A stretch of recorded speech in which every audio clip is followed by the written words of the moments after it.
Hello, everybody. As we get, no, I'm going to start again. No worries. Hello, everybody. As the clock ticks down towards the end of 2024, we're beginning to do best of shows on Keen On. And of course, who better than to do a best of show with our favorite literary critic, journalist, Bethanne Patrick, the book critic of the Los Angeles Times, and much more. She has her own podcast. She's the best read woman in America. I thought, Bethanne, we might begin with your five best novels of the year, your five favorite novels of the year. I'm not sure if best is a good word. And then in America in 2024, which has an increasingly fictionalized quality. I mean, America is always a fictional place, but particularly fictional, it would seem, in 2024. I mean, of course, we've got the Trump comeback. We've got America's latest pin-up heartthrob, Luigi Mangione, and The Assassin. I wonder, what is the state broadly in a kind of maybe ontological or philosophical metaphysical sense? What's the state of fiction in an America in 2024 where reality is always increasingly unbelievable? It's really true, Andrew. And I don't think we have spoken since before the election. So we haven't had a chance to talk about this truth being stranger than fiction. But I will say that one of the things it might have been Julian Barnes who wrote who's been on the show. Delightful, man. Yeah, delightful. He wrote a book, I believe, called England, about a theme park in England. And that's what it feels like right now. It feels like America, America, that we are turning into some version of Branson, Missouri, that we don't have a grasp on reality. And yet, the books that I'm choosing today for fiction, I think have a very interesting lens, each of them on reality. And I would argue that each of them also tells us more about reality than the actual facts right now do.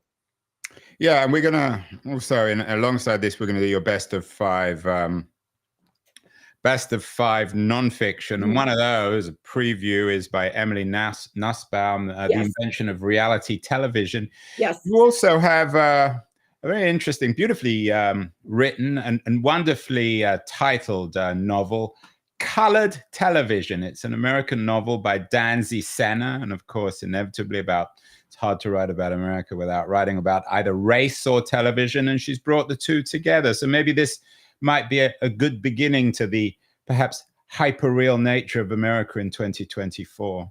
I think it's the perfect beginning because this novel is so real. It's about what it's like to be a pair of married creatives whose race and racial concerns almost disappear when they choose to relocate from New York to LA. I just want to point out, we're going to have, for the first time ever on my best of the year, a married pair of novelists, because Danzy Senna is married to Percival Everett. Now, in colored television, the two in the married pair, are a painter, a visual artist, and a writer. And Isn't that rather unfair, Bethanne, that two such talented writers are married to one another? I hope they have an unhappy marriage. It really is. It's terribly unfair. I mean, it's amazing. I would give anything to be at their breakfast table. I hope they have arguments and rivalries and petty concerns. Exactly. But you know what? Their novels could not be more different. And yet each of them has highly earned the place on this list. And again, I want to emphasize to everyone that these are my five favorites. They're not necessarily the best. I don't have any committee. Well, for us, they're the best, because you're the best. For us, they're the best. And so there's so much humor in this book. And Senna is biracial. Senna herself prefers to use the term mulatto. And that is not a term that I think white people can use or should use. But I want to point out that for Senna herself, it is about being really accurate. And it's about co-opting the term to show that it doesn't bother her or others who choose to use it. If it bothers you, oh well. But the book is so hilarious and so spot on. It's a book that erases race, if you will, in a way. It Right, doesn't and really. that's what I wanted to ask. There was Yeah. a movie last year, and I can't remember it. I'm embarrassed. I can't remember its title. It was a literary movie about a black man who wrote a kind of parody of an angry black. You mean American Fiction, which Yeah, was based on Erasure by Percival Everett. right. So these people seem to have cornered the market in American creativity. Anyway, that was a wonderful movie because It it was. seemed to, you use the term mulatto, which is maybe a controversial term, but a Yes. historic one. Maybe it's an equally controversial but also historic term is post-racial. I thought that that movie was post-racial in a way, and that everyone now is in on the joke of the absurdity of race and whites and blacks in America. Blah, blah. Well, that Is it? is such an interesting thing for you to But let me say. just finish this, and then Sorry. would it be fair to call? And I haven't read colored television, so obviously I'm speaking from a position of profound ignorance. But it sounded to me, from the little bit of research I did, that this might be thought of as a post-racial book, in the sense that it sort of is ironic about how we treat race in the 2020s in America. Well, and that is exactly what I wanted to respond to. I think it's very interesting. You could read it that way if you stayed on one level, because as I said, when this couple moves to LA and discovers how expensive everything is, how difficult it is to keep up with their new neighbors, it almost seems as if race disappears beneath socioeconomic concerns, which would naturally support what you just said, Andrew, about this being a post-racial novel. However, I think that Senna's humor, which is really, really sharp, it isn't cruel, it's just extremely incisive. And the humor is what shows that it still matters whether you're white or black. It still matters because there is white privilege. You can think, here I am in LA and I'm with all of these people of different cultures and cities and educations, but white privilege still Yeah, exists. in LA, I mean, in spite of all the history, or perhaps because of the history of Watts and all that, if there is a post-racial city in America, it's probably Los Angeles. Yeah, but it's still not quite post-racial. So I think this is one of the best books for book groups this year. And yet, if you're not in a book group, who cares? Because you are going to laugh and laugh, and you're going to see yourself, no matter what your race is, in colored television. And It you is turn the television off. And of course, there used to be, when I was growing up, gives away my age, there was a term called color television, because exactly. and of course the previous term was black and white, which adds to all the wordplay here. And I assume that It comes up does in the really add novel. to the wordplay. She is so smart. I love all of Senna's books, but this one, she's definitely done something very So special. let me revise the question, Mhm. Bethanne, on this. I mean, obviously race hasn't gone away, but always the assumption in America, and everyone who's ever come here has seen the same thing, is that race is the central issue in American history. Slavery, Civil War, civil rights, blah, blah. You note that there are lots of other realities too. There's class, there's gender, there's Mhm. sexuality. In this book, does race, is race, I wouldn't say relegated, but placed amongst those, or is it still first amongst equals? I think it is still first amongst equals, and this is something that we see not just because we see this family, there are children involved too. Raising children is very important in colored television, but the novel, colored television. But we also see that there are things about being an African American that are different from being another kind of American, blank American. Insert any culture you want. being an African American means living with a history of enslavement, living with a history of discrimination. I was just at the New Folger Shakespeare Library yesterday, and bear with me, Andrew, for a second. One of the things they had in their new exhibit space, which is really lovely, is the facsimile of the press copy of Martin Luther King's I Have a Dream speech. It is put up there on the wall, and I stood and read it. And I thought, here's Martin Luther King Jr. in 1963. And I hope I'm getting the speech correct. If I am, someone please correct me. But he is saying, we can't live with this anymore. We have to have equality. And here we are, 60 years later, we don't. And so there is a sense in colored television that the work is not done, and that is its right and proper message. Well, you brought up James Percival Everett's book. I mean, it's ubiquitous. It's already it's won the 2024 Kirkus Prize, the National Book Award for fiction. He is, as you noted, the husband of Danzy Senna, the author of Colored Television. I think you've talked about James on the show before. It sounds like I mean, books are always called instant classics, but it really does sound like one of those books that is an instant classic. Is that fair?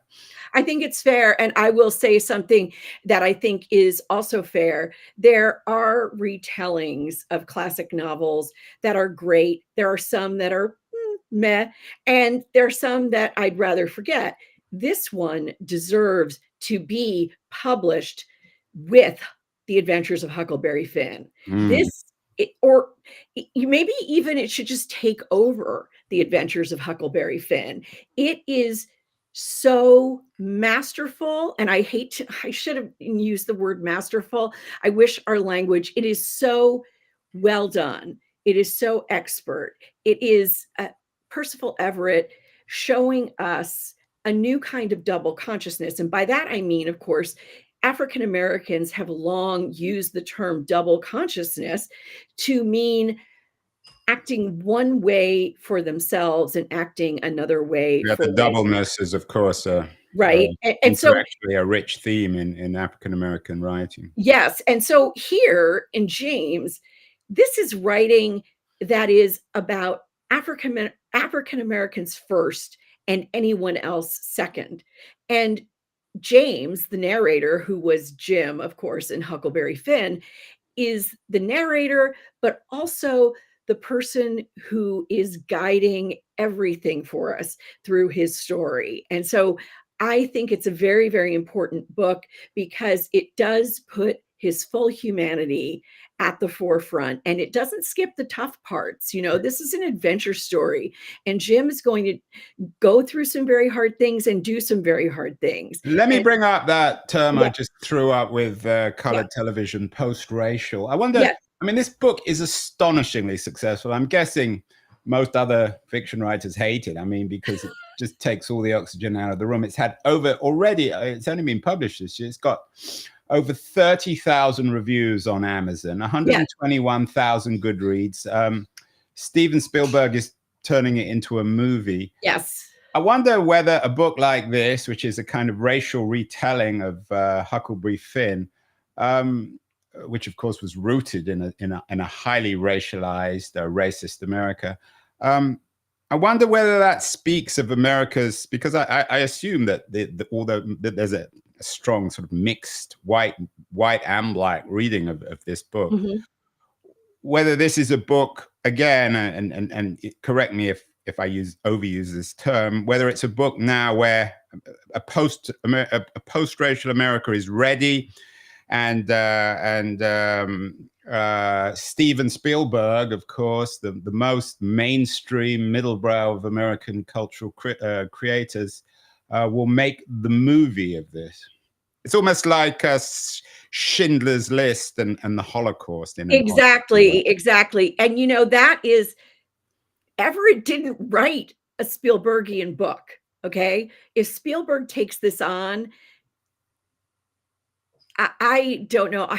I'm not a film critic. I am not a huge Spielberg devotee, but all I can tell you is that Everett has written a book that is truly great. It is not simply a book that is the flavor of the month. It's not a book that's just a trick, that's just a little bit of a, I don't know, tossing something off. This is really an important book. I was quite surprised it didn't win the Booker, although I love Samantha Harvey's Orbital as well. So it's, but I was surprised that James didn't win the Booker because it is that fine. He is truly a literary author of the highest order. And this is a novel in full. It's not something that is just an inversion of Twain, so that we can say, oh, look, we've got something new. Out of Huckleberry Finn. This is a book that actually brings, as I believe I said already, James's full humanity and full character. Are people, I mean, this is the book that will be on everyone's shelves. As he said, it's already got 30,000 reviews on Amazon. Right. Are people reading this book? I mean, in your experience, Bethanne, when a book acquires this almost instant mythical status, do people actually read it? That is an excellent question. I believe, for instance, the people I've talked to about it are people who have read it, but my circles are a little bit skewed. I know a lot of readers and writers and critics. So there's always a book. Every year, there's a book that people get because it is so highly buzzed, and then they put it on their shelves and they don't read it. I don't know yet, but let's talk. Let's see how long it takes for the paperback to come out, Andrew. Yeah, well, I'm sure the publishers are thrilled. Although, do you think that Percival Everett complained to Danzy Senna over breakfast he didn't win the Booker Prize? He needs the money, right? I bet that he doesn't actually, because I think both. I'm joking. I think he's. I know you're joking, but I was going to say that I think both of them are just so. I think they have a really good handle on life overall. That's why I would like to be at their breakfast table. Wonder, I hope they live in LA looking down and they have a beautiful house and breakfast. Well, a smaller book, but another American book by Garth Greenwell, Small Rain. Yes. You brought him up before. What's so good about Garth Greenwell? Very different from both Everett and Senna, but nonetheless an American book. So different, but so good. So this just came out in September, and I do think it's one of my favorites of the year because Garth Greenwell is, I think, at his foundations, a poet. And like his first novel, What Belongs to You, Small Rain is almost it almost on spools. It doesn't feel like a traditional novel. There's not a lot of action. What it's based on is Greenwell's real life. In 2020, he was diagnosed, finally, it took a while, with, I'm not going to get this right, an aortic separation of some kind. And it's not, when you hear aortic, you think heart, but this happens in the gut. It's very, very dangerous. It's very rare in someone as young as Greenwell, who is in his 40s. And it caused him incredible pain. He was in the hospital for ages. He had to go through a lot of rehabilitation. And his partner, Luis, was absolutely instrumental in his recovery. So What Belongs to You was about desire. It was about how a man can claim his love for other men. And it was very much about sex. It was very much about lust and coupling and all the things that go with it. Small Rain is about pain. It's about the care you get, but from other people, from strangers. It's about recovering. It's about coming back to life, ultimately. It is really beautiful. And the reader is right there along with Greenwell all the way. And although it is based on his life, it is something that he's decided to put into fiction. Right, we're somewhere between fiction and nonfiction. And Right. I was intrigued by another of your choices, the fourth choice. You Dreamed of Empires, a novel. We've done on the show a lot of new books, particularly nonfiction books about hallucinogenic drugs. They're becoming increasingly mainstream. In a Yeah. sense, this is a novel about not just colonialism, but the hallucinogenic, if that's the right pronunciation, the hallucinogenic quality, both literally and metaphorically, of colonialism. It sounds like a very It interesting book. absolutely is. It's like it's almost as if you've gotten a big piece of taffy laced with hallucinogens, okay? It stretches the edges of fact so far, but it stays together. That is what I love about this book. This book should not work. This book should not be as amazing and fun and interesting as it is, but it's full of hegemonic nastiness. It's all about Cortez and his conquistadors coming to the Aztec Empire. And in this book, the figure we call Montezuma is known as Moctezuma. And it's really in the area where Mexico City is today. Okay. So they get to these gates, and one of the conquistadors, who's very much a civil servant, bureaucratic sort, winds up becoming friends with Moctezuma's daughter.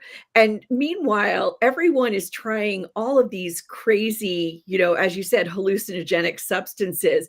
And there are things that are put in here like 21st century music and TV characters. Everything gets mixed into this incredible brew that Enrique has put together. He's really well known in Mexico, but not in the United States.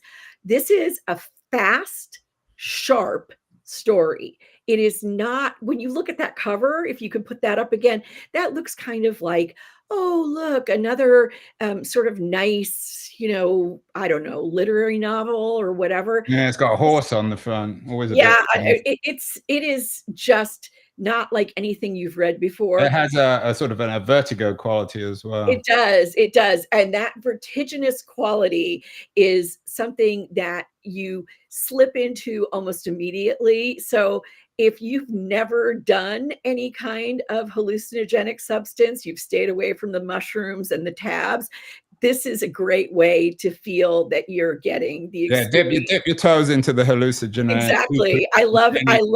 I loved it. by reading the you dreamed of Empire. In literary terms, Bethanne, the way you describe it, it sounds like a kind of a 2020s version of magical realism, of course, which is the richest of Latin American Absolutely. This is literary tradition. Enrique is an heir to Borges, but one of my favorite novels ever is Hopscotch by Julio Cortázar. And I felt like Enrique really is writing in that Well, tradition. this one sounds wonderful, and I hope Steven Spielberg will keep his hands off this one, because That's right. That's right. he wouldn't know what to do with it. He would not. And finally, leaving the shores both of North and South America, a European book, or a book set in a novel set in Europe, The Yes. Safekeep, a book about love and obsession, an erotic story of love and obsession in 1960s Amsterdam. I hadn't heard of this. This sounds very, very intriguing. So good. This was also on the Booker shortlist. It's set in the Netherlands in the early 1960s or 50s. I might be getting, it's tough for me to get that right in my head at the moment. But in any case, we find ourselves with a youngish woman who is living in her family's home. She's unmarried. She's sort of a caretaker of the place because her brother has inherited it. She has two brothers, and the other brother decides to come around with his girlfriend, his new girlfriend, and the girlfriend's friend or just compatriot, let's say. Before you know it, the protagonist, Isabel, and the new girlfriend are engaged in the steamiest affair. I mean, this is the first half of this book is really erotic. Okay. It is about obsession. It's about Isabel. So this is Really, good sex writing, not bad sex writing. no, this is good sex writing. It's very good. But without any spoilers, the second half of the book is so different. You might feel as if you have whiplash, but a good kind of whiplash. An And erotic whiplash. not quite erotic whiplash, I'm but not by sure the there's time such a you thing. finish the book, you'll realize what an important book it is and why the first half is the way it is. And this is an historical novel. Again, I guess I'm a little obsessed between the Enrique and the Van der Woden, or Woden, I'm not sure how to say it, because these are ways of looking at the past that aren't about taking this sort of factual, clear-eyed view. This is about viewing things in a different way. So Enrique is through hallucinogenic substances. Van der Woden is through the lens of lust. And both of them skew things. And I think that is very important. You asked at the beginning, Andrew, about fiction in America today. Now, clearly, these two authors are not American, but I think we have to start looking at historical events with different kinds of lenses, because if we just look at them with the clear light of day, they don't always make sense to us. I'm not enough of a scholar to be able to get us much further than that, but I do think we are increasingly drawn to fiction that shows us how to look, whether it's at an event or whether it's at something that happens to the body or something that happens to a culture like enslavement. We need new ways of looking at these things because Yeah, and it seems the boundaries between fiction and nonfiction, which have always been very thin yeah, and moving all the time, they seem yes, particularly thin and hard to pin down. yes, And I hope in this book, I actually, this is a particularly intriguing novel. I hope there's no Vermeer or Rembrandt since it's in Amsterdam. nothing, Good. So none anyone of that. wanting Vermeer or Rembrandt, don't turn to this. I'm going to be doubly unfair, Bethanne. I'm going to ask for your best fiction book of the year, but you're not allowed to use James because it's You just know not what? fair. That's fair enough. So I am And I'm going going to to say that my one, I haven't read any of them, and it is The Safekeeper. I'm particularly intrigued. I think I'll get that book.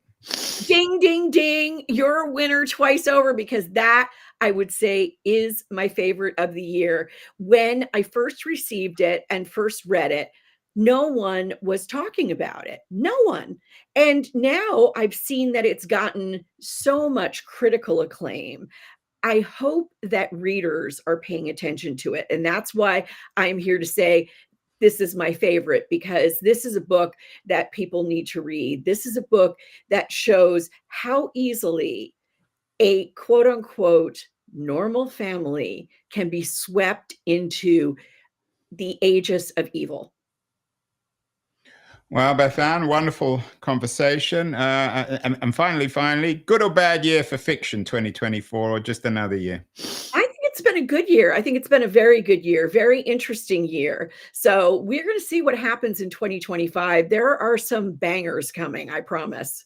Well, we want to be banged in 2025, so to speak, borrowing your word. We will see you again in 2025. Happy New Year on the fiction front. And Bethanne Patrick, always a wonderful conversation. Thank you so much for your summary of the best novels of 2024. Thanks, Andrew. That was good. Yeah, good. Yeah. Do I need to come up a little bit? Let me Yeah, you lift can my, sit up as a I bit. saw that the lower third wasn't working. Yeah, the So lower third's always a bit of a problem because I put you on main, but yeah, here we go. This should be, I should be better now. Woo!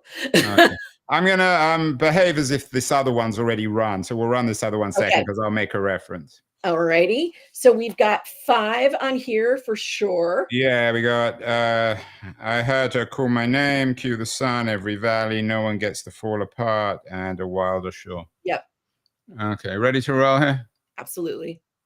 Here we go. Whoops. I forgot that we're still going. Okay. Hello, everybody. A few days ago, we ran our best of fiction with our best of literary critic, Bethanne Patrick, book critic of the Los Angeles Times, the best 5 novels of 2025. We're following up with the best nonfiction books of 2025. Bethanne has generously selected 5 of them. One of the books in the fiction category was a particularly intriguing book called Colored Television by Danzy Senna, a book about race and television and reality in America. And one of the most intriguing nonfiction books that she's chosen is Cue the Sun, The Invention of Reality Television by Emily Nussbaum. She writes, I think, for The New Yorker. She's a wonderful writer. So this really breaches, Bethanne, the hard to define boundary between fiction and nonfiction. It does. It's really interesting. Of course, the title Cue the Sun comes from the film The Truman Show, because one of the producers in that, where a man's entire existence is on screen, is about cueing the sun to come out.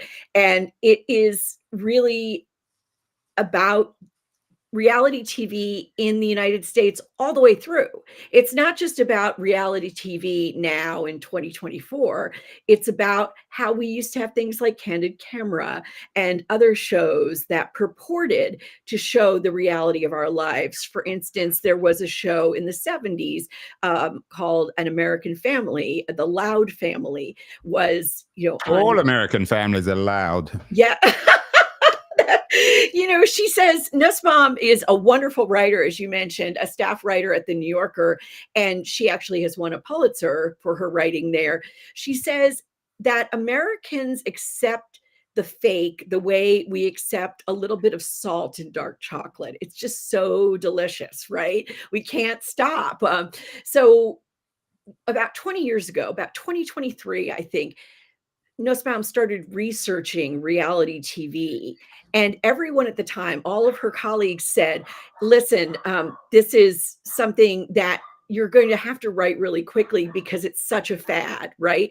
It's such a trend. No one cares about it past this year. Well, they were wrong. As we know, it's just gotten more and more popular. And I love this book because it treats reality TV not as a trend or a fad or something that is completely superficial. She doesn't ignore those things, but she says, why do we love this so much? And I think that it's very, very smart. I think it has some fun facts in it, some fun anecdotes, some not so fun as well, like the time a Survivor producer gave poisonous parasites to some of the people on the show instead of the bugs they were supposed to be eating. So she is very, very neutral about reality. And I'm intrigued with this book, Angela. I want to get Nussbaum on the show. I know her husband. Oh, you should. Absolutely. But when I was reading about it,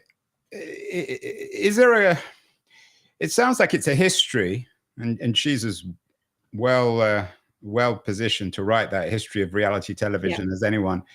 But does she also have a kind of theoretical mastery? I mean, is there McLuhan in there and Postman and the other great theorists of the American military entertainment complex, so to speak? No, not really. This is a book that is, more focused. Nussbaum is, a television writer, and I'm sure she knows about all of that. But she is not writing for a theoretical or scholarly audience. She is writing for a popular. But I mean, you have to, given that America now, for better or worse, and I think you and I probably agree on this, has a reality television president. Surely she makes some references to this descent of America into reality television, or reality television's colonization of the entire Absolutely. culture and And politics in the country. that's one of the most interesting things that she does is when she talks about The Apprentice and about how The Apprentice was so incredibly fake. Here we have someone who is, saying, I'm going to make you the boss, who is not an actually successful businessman. That's what a lot of people forget about Trump, right? Is that he doesn't really do a great job with real estate. And so she, talks about that and talks about what the producers did. And she talks about the machinations of producers on all of these shows and how sometimes that is what makes things so incredibly delicious for audiences. It's the fakery that adds that salt to the dark It's chocolate. I mean, another term for reality television is wrestling. I mean, of course, and Trump himself Exactly. is a master participant and observer of wrestling. It's the media version of wrestling. Well, and look, Andrew, we've got a WWE executive in the cabinet, right? Don't we? Surprise, surprise. And this, I don't want to spend the whole time talking about this. And Okay. as I said, I'd love to get a Nussbaum on the show. I think she's probably a hard person to get. But does she talk about the way in which people actually think this? I mean, you talked about Trump earlier, that people believe this is true. Is it designed to be true? I mean, wrestling isn't really designed to be true. When people watch wrestling, they don't think that these people are really hurting one another. No, no, it's all, we just talked about fiction a little while ago. It's all resting on the audience's willing suspension of disbelief, isn't it? And she does talk about that. And she talks specifically with The Bachelorette, for example. One of the producers says in an interview that what you really want is someone who is, I can't remember the precise modifier, but someone who's really beautiful and hot, but also a mess mentally, right? That's what you want because that creates the drama, that creates the conflict. And so it's a combination of manipulating the casting and then manipulating what goes on during the show's actual production. It's all artifice. Cue the sun. Yeah, it's fascinating. And the other side, sort of, if it's the right way of thinking about it, of the other side of the American cultural coin, perhaps from reality television, is this obsession with memoir, with people telling the stories of their lives. So many memoirs are written, many of them self-published, because most people's lives are not very interesting. The only people who are interested are the writer and some of their friends. But you do include a memoir in here. No One Gets to Fall Apart, Sarah Labrie. I'm sorry, I'm continuing to laugh because I'm guessing, Bethanne, that you don't enjoy every memoir you read. no, but I'm laughing not at Sarah Labrie. This is, and I'll talk about her incredible memoir in a second, but I'm laughing because, of course, you and I know that I've written a memoir, and whoops, I forgot about that. I didn't, of course, mean to include you, but yours was a no, it's successful fine. memoir.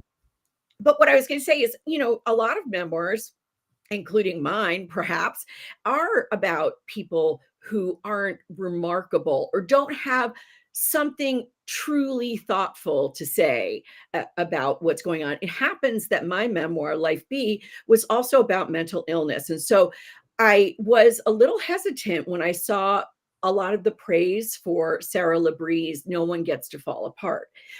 There are It's so about many. schizophrenia, right? A Right. diagnosis. This is about, well, it's about schizophrenia. It's about it's about bipolar syndrome. It's about depression. And it's about a TV writer, so it sort of ties back to Emily Nussbaum. I think anyone who writes for TV probably has some mental issues, given the nature of television. But this one, I think, is so special, not just because Labrie's writing is phenomenal, just phenomenally elegant and eloquent, but also because what she's reminding us of is that even in the realm of mental illness, white privilege prevails. This title, No One Gets to Fall Apart, is about the fact that in her world of African Americans, and especially this book is about her mother, her grandmother, herself. It's a lot about the female side of her family. It's about you can't fall apart because you have to keep going. There's nothing that is going to allow you to just lie in your bed forever. If you do, something else falls apart. If you don't seek treatment, something else falls apart. But no one is truly allowed in Sarah Labrie's community and family to fall apart completely. And I think that's a very stark and very important reminder that it is certainly in my family and in the family that I wrote about in Life B, there are people who have more privilege and less privilege, but all of them in my family are white people. And so even if they were, immigrants from here or from there, it's different. It's But just in all seriousness, Bethanne, and you've written about this and you've struggled and you documented this in your own memoir. Does the fact that you have privilege, racial, sexual, economic,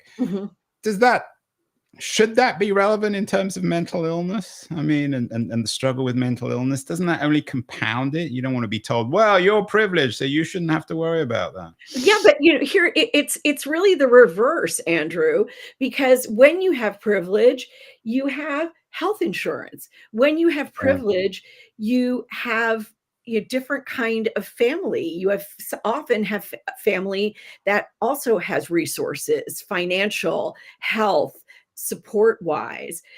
Sarah Labrie is saying, look what happens when your parents divorce. Look what happens when your family members are Black and aren't in the position of being able to help each other in the same way resource wise as a white family. So it's not about it's really not about being white and privileged. It's the opposite, if that makes sense.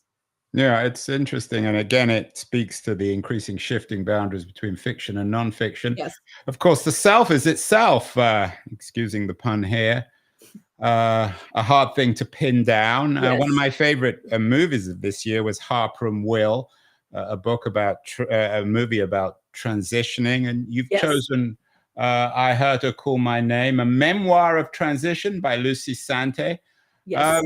This sort of fits together with this shifting sense of the self. It does. And the shifting division between fiction and nonfiction, and how, again, America is rooted in continual reinvention, invention and reinvention, physical and otherwise. It is. And I've been reading Lucy Sante's work for quite a while. And this memoir is so painfully and painstakingly documented that, in the words of my critical colleague, Dwight Garner, it's convincing because it's unconvincing. And what Garner means by that, and what I completely agree with, is that Sante has to push back against a very long life because she did not transition until her late 60s. And it's almost as if she knows, I don't have decades and decades left to complete this task. Is it a Sisyphean task? Maybe, maybe not, but she doesn't know. It's so beautiful. Sante is a wonderful writer, a wonderful observer of culture, who has been at the forefront of what we consider cultural, aesthetic, artistic since the 80s. And I think this is one of the most achingly honest memoirs about transition I've read. And I just want to point out that I'm not sure what month Sante's book came out, but in February 2025, there's a new book from Jennifer Finney Boylan, who has written a book called Cleavage, about the difference between men and women, that might make a great companion read to I Heard Her Call My Name. Yeah, maybe if we had another 5, you would include that one. A couple of quick questions on this Sante book. It does sound very interesting. Firstly, does it explain why the issue of the issue of transitioning has become such a third rail in American politics? Why people are so sensitive on both sides? No, no, I And don't. secondly, I mean, how does it touch on the broader cultural sense of reality television, where we don't know the difference between fact and fiction on television? So that sort of touches on our own sense of who exactly we are in gendered or It sexual does terms. touch on this because one of the things that I thought was so authentic is Santé's revelations about trying to look and act as a woman, learning a new way of carrying herself, a new sort of bearing. And for example, in this, I just think she looks so beautiful in that photo. And one of the things that is so tough is she found out, for example, that once the hair in the beard area turns gray, it can't be lasered anymore. I don't exactly know why, but I guess maybe because it's, it's changed at the roots. And so instead of being able to have, some laser treatments and get rid of, beard hair, Santé has to go through this long electrolysis process. And I thought, this is fascinating because, as you were saying with Cue the Sun, with reality TV, it's so easy to be deceptive. It's so easy to pop a wig on this person and, change this person's clothes and all of this sort of thing. But when this is real, when this is your lived experience, when you were meant always to be in a different shell than what you were given at birth, a different gender. It is so tough. It's such a long process. It is not instantaneous. It is not something that a producer can take care of. Yeah, It is is, there I mentioned, I'm not sure if you've seen the Harper and Will movie. There's a certain no, sadness I about it. think it's Will and Harper, isn't it? Sorry, Will and Harper. Yeah, Yeah, I cannot wait to see it. it's a sad film in its own way. Is there a Mhm. sadness to this, or a sort of a triumphant quality to this Um, book? I think there's a lot of sadness. For instance, Santé's partner, Mimi, Lucy and Mimi chose to part during this transition, and that's very sad. That's very hard. And I also think that Lucy Santé is still hoping to fully inhabit herself. It hasn't completely happened. Although whoever inhabits themselves, the first three of these books are all very contemporary. Yeah. Another book that you've chosen, perhaps more literary, A Wilder Shore, Romantic Odyssey of Fanny and Robert Louis Stevenson by Camille Perry. Is this a book about? Is this a classic nonfiction literary excavation, which suggests that the woman is the genius really behind the male author? Oh, not the genius. No, I love this book so much. My colleague and friend, Ron Charles at the Washington Post, is the one who told me about the book, which I'd missed. And I'm so glad I listened to him.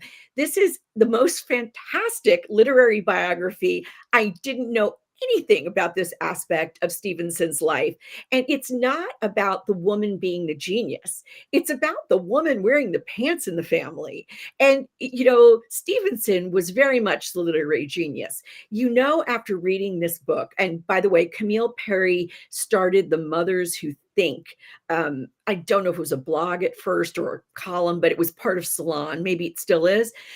Perry is so smart. And this is an amazing examination of a marriage that happened because two people, an American and a British person, met in France. Stevenson, the British man, was about 30, and Fanny, his wife to be, was about 40. She'd had a marriage and several children. He hadn't. They met in a sort of artist colony. They also became very close to Henry James. And a lot of people considered Fanny Stevenson, this is the word everyone used, that she was a termagant, that she was, just this very ballsy woman who was bossing her younger husband around. But what Perry excavates very carefully, okay, this is not just someone imagining and writing broad strokes the way I do when I talk about books on this show. She shows you through their letters and diaries and through other people's writings about them that what Fanny Stevenson did is to protect and support and bolster her husband. And she really believed that he was a literary genius. In fact, one of the things that one of the people who reviewed the book said is that if you put all of his writings together, they take up like 3 feet on a bookshelf. He wrote much more than people know. Now, the things we do know of his, Dr. Jekyll and Mr. Hyde, uh, all of those other books, Treasure Island, etc., those were things that he wrote while Fanny was by his side. She was from Indianapolis. She was very, very smart. She was a firebrand. She nursed him through his various illnesses. And what it shows me, what this book showed me, is that partners don't need to be male, female, wife, husband. They need to complement and support each other. And strict gender constructs don't matter as much as belief in each other. It's a remarkable biography that is very much, I think, in keeping with I Heard Her Call My Name. Yeah, I was just going to say that there's a clear segue, which I Yes, missed initially, between the Sante book, which is a book about transitioning, and this division of labor between Fanny and Robert Louis Stevenson. absolutely. Absolutely. And it is a great, great But read. is there a gendered element here? It couldn't have worked the other way around, could it? Well, not in their time. Not in their time, but um, this is it's okay because they were safe harbors for each other. She was so strong and so determined that she was able to say, it's all right for you to sort of be the person who is more introverted, who languishes more, who spends his time writing. She protected him, and She was his manager, and it's yes, another interesting contrast. We ran your fiction summary a few days ago.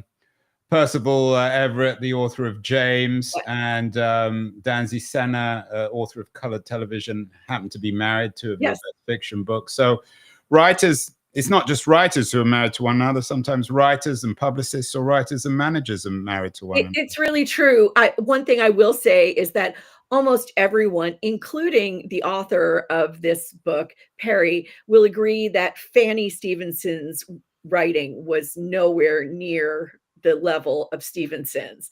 And that's okay. That's okay. She didn't mind being his editor, his amanuensis, his helpmeet, because he gave her a lot of freedom in terms of thought and action and choice in the household. Yeah, and So, it adds, in a sense, to perhaps the sadness of the Sante book yeah, about everything falling on the self when you transition. Maybe you take on too much responsibility.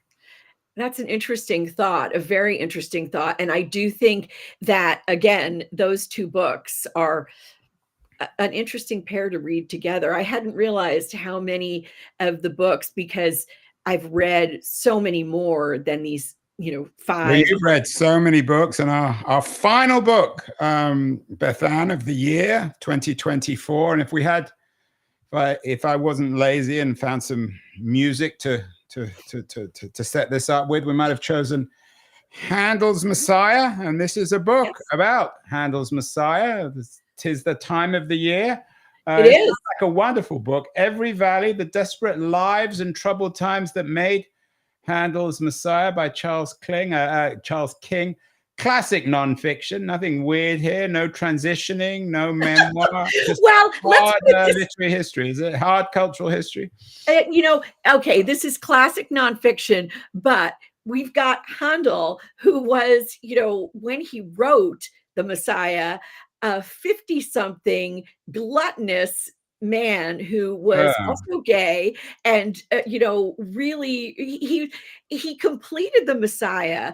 Some A lot of people I'm sure know this, in 24 days, but his entire history and culture and how he arrived in England. He didn't speak any English, but he became this, breakout star. It's almost like he's an elderly K-pop idol, or maybe Bruce Springsteen. It's hard to say.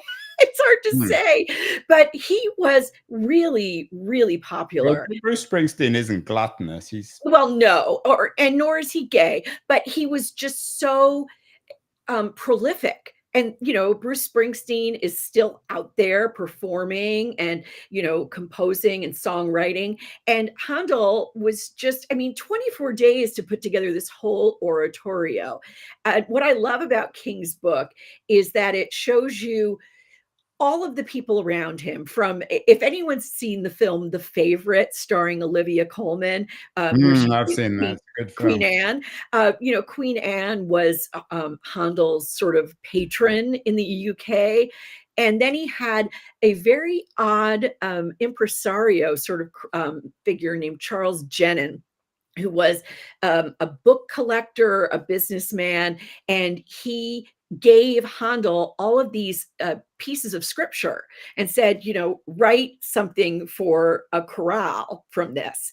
And many people have pointed out how odd some of the lines in the Messiah are, such as when one of the soprano pieces, talks about how beauteous are the feet, of these, supplicants, that kind of thing. It's just very, very strange bits of scripture. But who among us has not thrilled to the Messiah? And what I want to say about this book is, not only is it fun to read, it's a lot more about as King's subtitle says, it's a lot more about the times and lives involved in the composition of the Messiah. But it also shows that it's not something that has to be confined to Christian belief.